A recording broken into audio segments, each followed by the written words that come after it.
Alex Jones. Oh, Which, I like to make these podcasts as evergreen as possible, but I don't give a shit. This was a piñata that just did not stop giving me candy. Every time I looked at it, something fucking amazing was falling out of that damn thing, and got to talk about it. So Alex Jones had his trial this week. Imagine a piñata full of bugs. That's what the kids just get covered. the globalists. That's what the liberals. This is good. That's good rage room thinking. We'll cover the kids in bugs out of a piñata. Yeah, what if you paid for a rage room and there's just a piñata in there? But the guy pulling the string was really trying to fuck with you. That's why it takes 45. Alex Jones was born for a rage room. Yes, indeed. Yeah. So, have y'all been following any of this at all, or Alex Jones trial? Probably just what popped up on Twitter. I've been following it a lot. Yeah, just the video of everyone being like, "Look at his face." I don't really like to look at people fail that hard. I just go, "Oh, that guy's an asshole." And I don't look at it. So that was fun. You have to inform me. You have to inform me. I was made fun of too much to laugh at people like that. Yeah.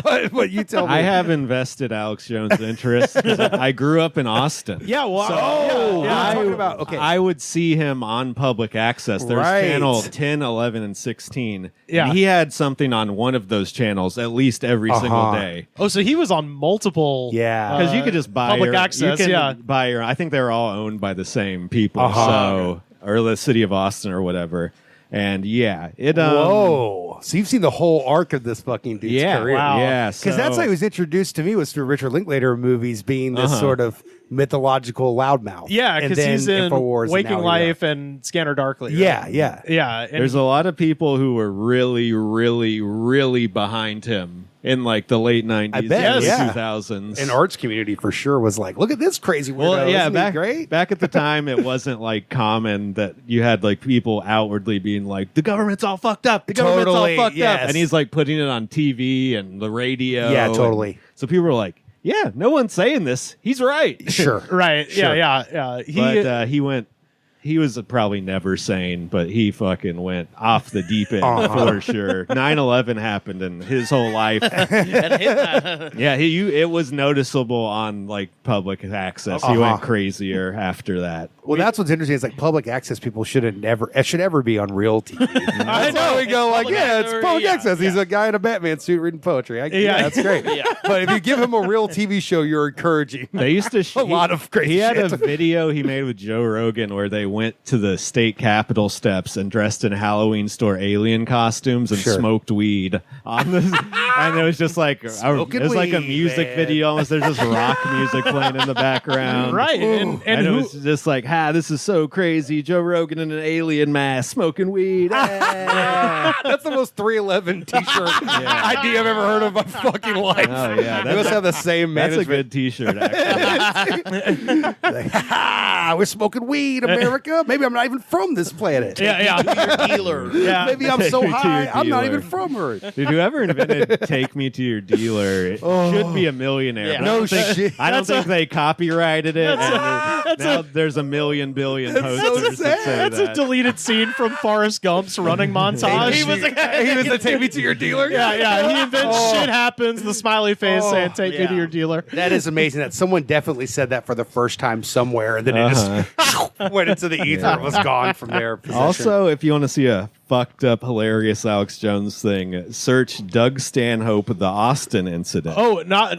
only that, Is this what you were talking about? Yes, you can actually listen to an episode of the Corona Diaries. I talked to our friend Jeff Manuel down in Louisiana, who was there when it happened, and so I'll link that and as well as the video because we broke it down. The Alex whole thing. Jones opens for Doug Stanhope. That's what I heard. Gets in We a were just talking huge about fight with an audience, Yeah, with several audience members, and then because- Doug Stanhope has to go up and be like, I'm going to try to do comedy now, even though I got him to open for me. This went terribly awry. So he doesn't do stand-up. He just goes on stage and does his show.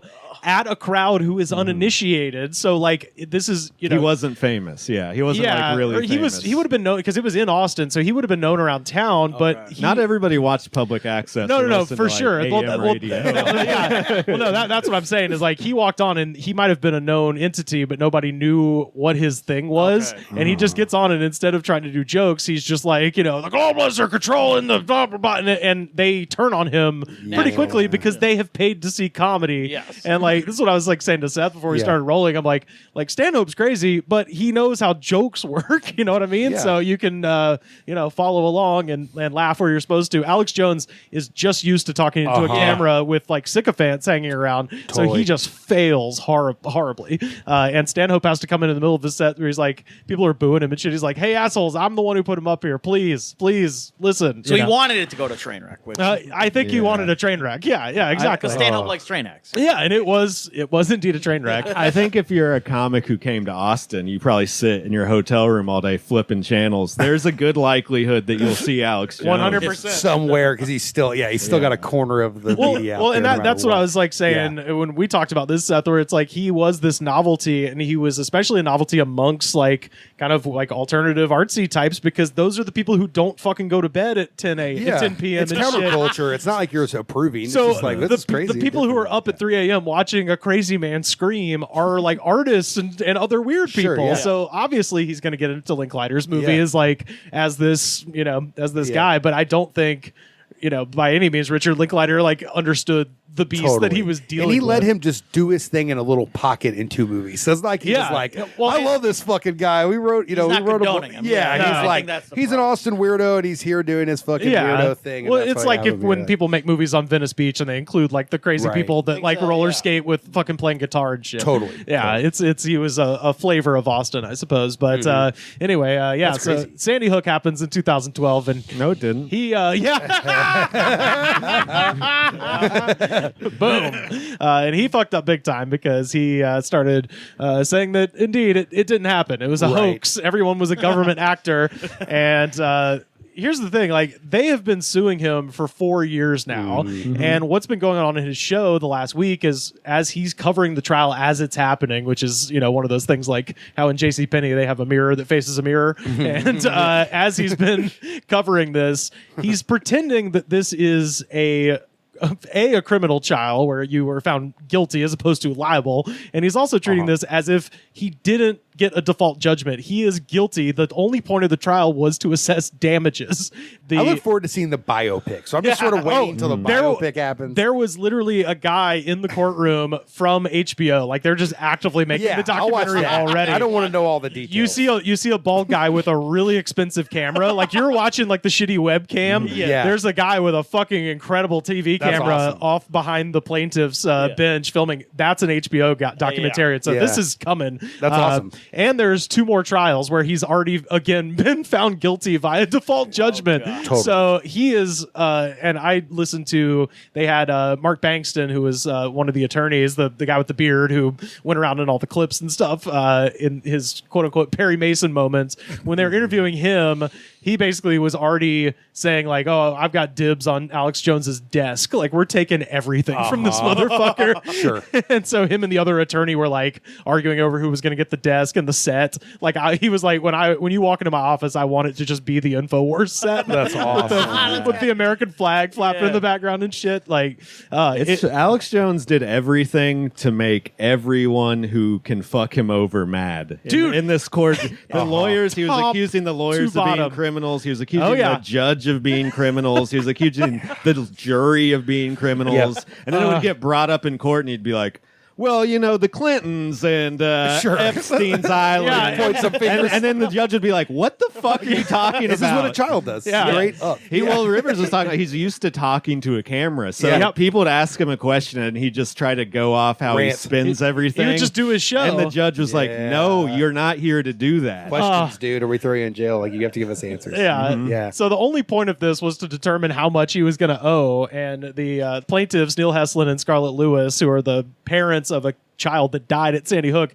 They're the ones suing him. And I just was fucking over the moon for them, especially when that judgment came down, because Alex Jones is now on the hook for $4 million in punitive damages, and it's going to be even more than that when the next 2 trials are done. So I think he's done, but I did want to hit some of my favorite moments of the trial. He's claiming he's bankrupt too. Well, he's just filed for bankruptcy, and he's trying to convince everybody he's broke. These are just words that stupid people understand. So you're just like, if I say bankrupt a whole bunch, Clintons, Epstein, I could probably the judge get out. Chapter 13. The judge stopped the trial and was like, "You can't tell people you're bankrupt because you're It's not. not true. It's amazing. You filed for bankruptcy. disgusting. That is not the same as being bankrupt. And so now the bankruptcy trial is basically just there to delay the next 2 trials. And so, and they're still going to happen. Like, he is on a conveyor belt towards the fucking he's inferno. fucked, Like, for he sure. is He knows fucked. he's fucked. So one of my favorite moments was the judge was like, I'm sorry, Mr. Jones, you're not allowed to chew gum.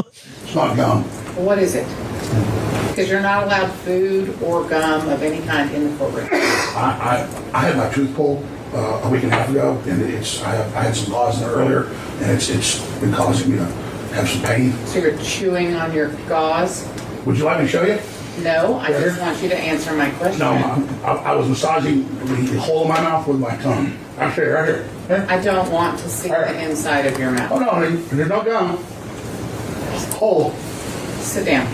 There's a stenographer to type that out. Yes, absolutely. Like, the American justice system sucks, but every once in a while, a blind squirrel finds a nut. And buddy, this was like, That's why I can put camerras in these damn courtrooms. Let's get it going. I want to look at stenographer- everybody's failures right in the eyes. The stenographer fucking wrote some gems. Oh, yeah. This whole last week was it was a beautiful thing. I've been waiting to talk about this for a week. it's so You good. really Dude. I was watching the live trial feed. Me too. Sparkle in your eyes. Dude, I would come home from work every day and fire that shit up and just stare at it. Like, it was absolutely mesmerizing.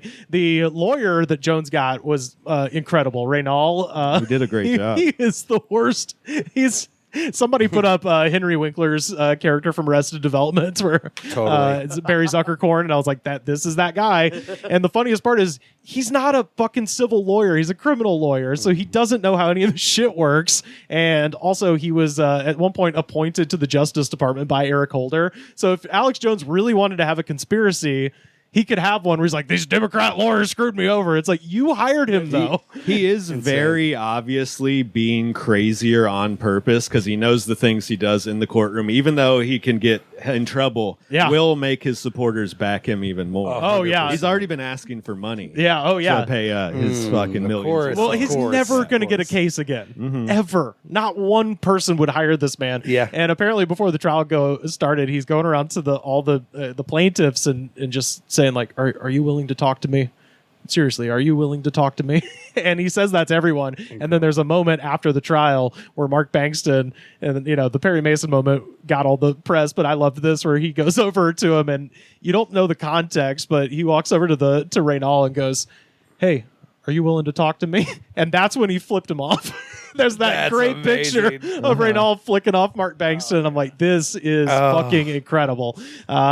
And Jones is doing InfoWars while the trial is happening, at which point he says first of all, he praises Scarlett Lewis. He's like, she's a great lady. And he does that because she is not suing him for defamation. Neil Heslin is suing him for defamation. She's suing him for damages.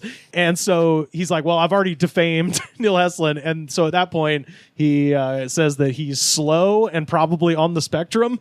And then he says that, and to your point about him pissing off the worst people you could piss off, he then says that the jury is made up of blue collar people who are totally not with it.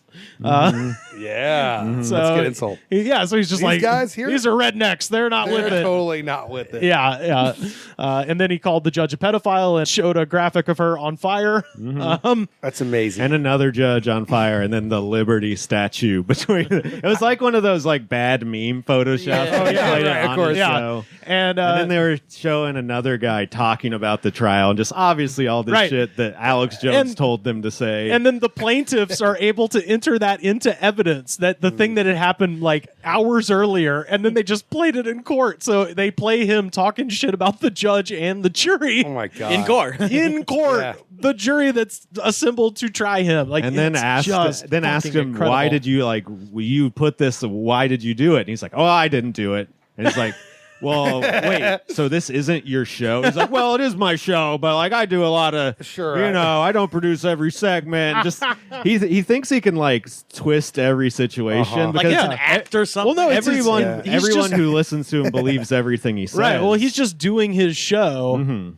as his trial, and like the judge literally had to at one point be like, "You can't lie here. Like you fucking swore to God. Yeah. You can't." Do you think know. perjury charges are coming down? Because they did catch him lying a couple That's times. that's the next thing, and that was the big moment. Of course, is that the best lawyer on the planet Earth, Renal, accidentally. So they've been trying for 4 years this discovery process, and Jones has been completely non-compliant. Has not sent them anything useful. The one thing that they did send him that was interesting is that they somehow acquired a full medical record of another Sandy Hook parent. That was sent in a discovery. They're like, okay, well, we have to talk about this later, because how did you get this guy's medical records, you fucking creeps?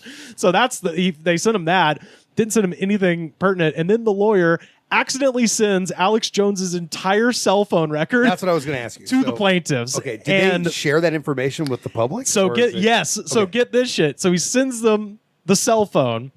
Now the lawyer has 10 days to say, hey, that's privileged information. We're going to object to this being entered in evidence.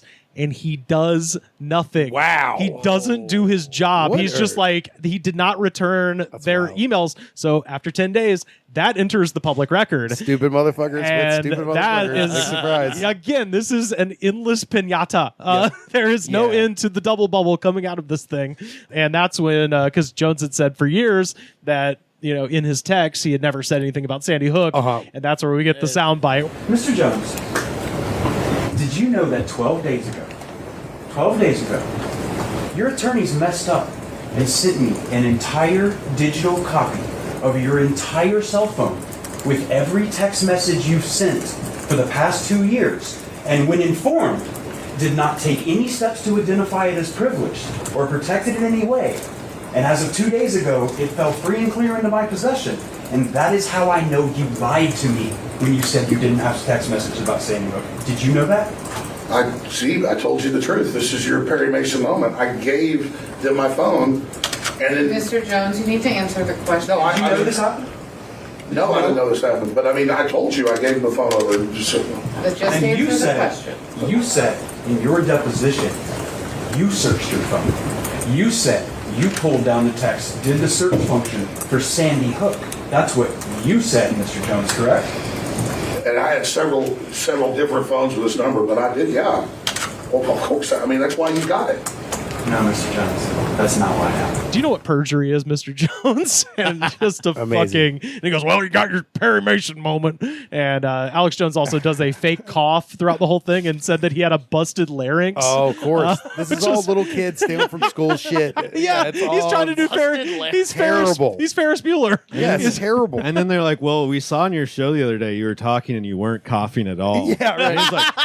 And he's like, well, I have a cough button that I step Yeah, on. that's right. We have great editors. Yeah. Oh, is that right? But yeah, the last thing I wanted to mention is what they found on the phone, because the phone has been turned over to the January 6th Commission. Because they've been trying to get a hold of that too. Let's hope something happens with that. Well, shit, so though. It's that's- exciting, but I also No, kinda that's it's funny. I hope something here's happens. what's going to happen.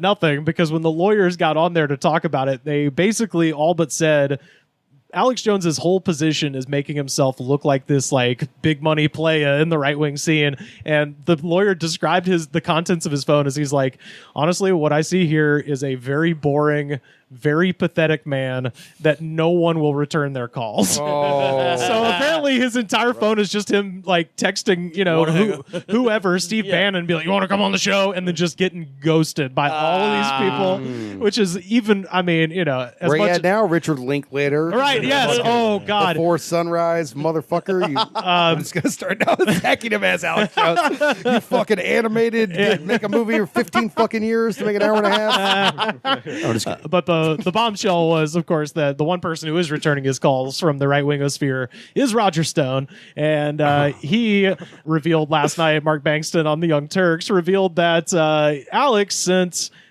some private photos of his wife to Roger Stone. Hell yeah, bro. So just like, check out my wife's titties, Roger. Lone wolves out here. The lone Watch out. Yeah. You with the lone wolf. And Bankston did bring up the point that he's like, I am not saying these are non-consensual, but there's not a lot of evidence to suggest that the wife knows that her tits are being sent to the fucking creepiest man on the planet. Is a locker room. Before or after the divorce? No, this is his current wife, not the divorced wife, the current wife. Yeah, exactly. Damn. Yeah. So This one could have been real, dude. Alex Jones you ruined is a it. cut? Is that She could have what we're loved saying? you. She could have loved you, man. Why'd you do no, that? I think he's just Roger. Lose everything. You're gonna lose everything. Roger Stone is like confirmed swinger at the very least. Sure, cut bored perhaps. with money. Yes. Yeah, exactly. Yeah, so just an amazing week. This is the most I've ever paid attention to a trial, I think. Yeah. I'm glad they just get it all now. Maybe there's a listener who's also doing what I'm doing, which is like, cool, now I never have to read anything. Oh, well, no, but Seth, there's 2 more trials coming, baby. Okay, well, you have to tell me on the follow-up episode. So we just, we're going we should do a live marathon where we watch it. Watch along. Yeah.